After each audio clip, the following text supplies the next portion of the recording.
21st century. We're used to dealing with all these complications in society around them. Stop. Stop posting. Stop posting useless activist content without any follow-through. Teachers, talk about neutrality in the classroom, and the same should be expected of them outside the classroom. When we see a teacher at a coffee shop or a grocery store, we expect to see an upstanding citizen. When we see a teacher on social media, we expect the same level of accountability and professionalism should adhere to there as well. There is a professional and ethical code of conduct that teachers agree to, practice by, to maintain public trust and respect. Teachers want to preserve their objectivity in front of their students and allow their students to make their own opinions, feel safe, and help develop their own thoughts and opinions without indoctrination.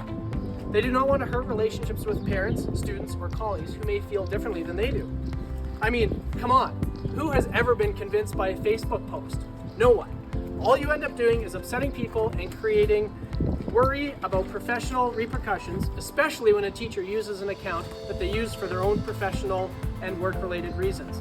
In other words, a teacher cannot publicly say anything so offensive or inflammatory that it impacts their ability to do their job and educate their students.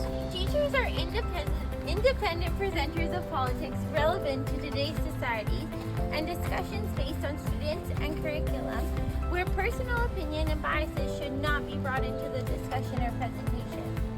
Classroom teachers are the primary influencer of the students during the day and thus have the professional obligation to best represent and adhere to how materials are presented. Thus, posting publicly on social media has the potential to bring the personal into the professional if parents, colleagues, or employers view and disagree with what is said. Can we really trust that all teachers will be politically accurate and voice their concerns appropriately? They are a group of energetic and enthusiastic people that may take the so-called expected social justice warrior platform to a whole new level. What happens when they do not follow the majority? If so, being politically correct means that you can just be silent. It's just another voice. If teachers are against the majority, they can face public scrutiny and potential issues with lack of support from the STF or the SPTRB. Best to just say nothing at all and keep your motives close to you. Complaining about job concerns, policies, or political problems related to teaching can have negative effects. If the teacher's voice is not with the majority, they may not have the support from the SPTRB or the STF Code of Conduct. Rules have been infringed upon. Social media is too broad and too many people can take it a different way than intended. There is a record of your beliefs on current events. Consider the BLM or the Trump rally, COVID vaccines, etc. Where after time, more truth can be discovered about the subject and can change the popular opinion of social justice and support. Take anti-vaxxers, the convoy rally, neo-Nazis. Often supporting some of these social justice groups, teachers may accidentally be supporting extremist groups.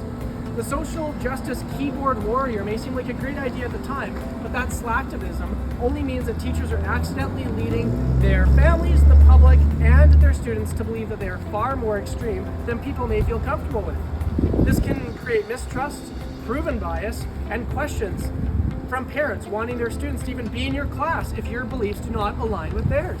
Sure, you may say teachers have freedom of speech and their home lives of their own, but regardless, their code of conduct is created in such a way to protect them from scrutiny.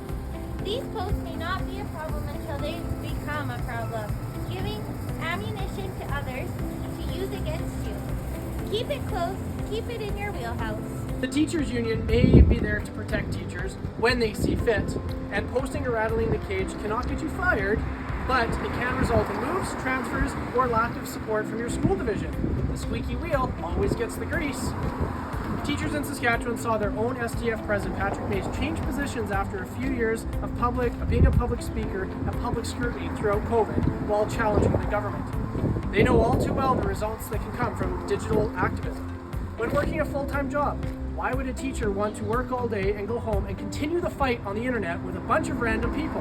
Talk about mental health and burnout. Take on the internet and see how it works out for you. Perhaps there are better ways of showing support for a cause than posting on the internet. If teachers want to be real activists, then go to a rally, write a letter to an editor, join a community activist group in your neighborhood. But please do not create a record of your slacktivism online. Some of our young teachers feel entitled to post broad strokes of activism and have no repercussions until they do, and then they don't know how to respond. After all, we see more cases on the internet of teachers being found untrustworthy or having other political backlash because of internet posts than we do see of the stories of teachers being positive allies and digital activists. Acts of performative activism are no better than staying silent because, in the end, they both achieve the exact same thing: nothing. Words lose their meaning when there are no actions to actually back them up.